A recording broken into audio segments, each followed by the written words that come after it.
ಅವರಿಗೆ ನಾನು ಬೇಡವಾಗ್ತಿದ್ದೀನೇನೋ ಎಂಬ ಅನುಮಾನ ನಮ್ಮಲ್ಲಿ ಮೂಡೋದ್ರೊಳಗಾಗಿ ನಮ್ಮನ್ನು ಅವರು ಬಿಟ್ಕೊಟ್ಟು ಎಷ್ಟೋ ದೂರಕ್ಕೆ ಹೊರಟು ಹೋಗಿರ್ತಾರೆ. ನಾವಿನ್ನೂ ಆಸೆಯ ನಂಬಿಕೆಯ ನೆರಳಲ್ಲಿ ಬದುಕ್ತಾನೇ ಇರ್ತೀನಿ.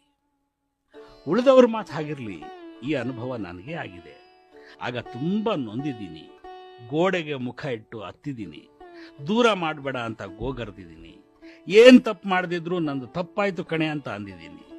ಎದುರಿಗೆ ಕೂತು ಕಣ್ಣೀರಾಗಿದ್ದೀನಿ. ಎಲ್ಲ ನಿಷ್ಫಲವಾಗಿ ಹೋದಾಗ ಅವರ ಕಣ್ಣುಗಳಲ್ಲಿ ಸಾಕು ಹೋಗು ಅನ್ನುವಂಥ 4 ಅಕ್ಷರ ಓದ್ಕೊಂಡು ಖಿನ್ನನಾಗಿ ಡಿಫೀಟ್ ಆಗಿ ಎದ್ದು ಬಂದಿದ್ದೀನಿ. How hopeless and how sad. ತುಂಬಾ ಪ್ರೀತಿಸೋರಿಂದ ರಿಜೆಕ್ಟ್ ಆಗೋದಕ್ಕಿಂತ ದೊಡ್ಡ ಯಾತನೆ ಇನ್ನೊಂದಿಲ್ಲ ಕಣ್ರಿ. ಅವರಿಗೆ ನಾನು ಬೇಡವಾಗ್ತಿದ್ದೀನೇನೋ ಎಂಬ ಅನುಮಾನ ನಮ್ಮಲ್ಲಿ ಮೂಡೋದ್ರೊಳಗಾಗಿ ನಮ್ಮನ್ನು ಅವರು ಬಿಟ್ಕೊಟ್ಟು ಎಷ್ಟೋ ದೂರಕ್ಕೆ ಹೊರಟು ಹೋಗಿರ್ತಾರೆ. ನಾವಿನ್ನೂ ಆಸೆಯ ನಂಬಿಕೆಯ ನೆರಳಲ್ಲಿ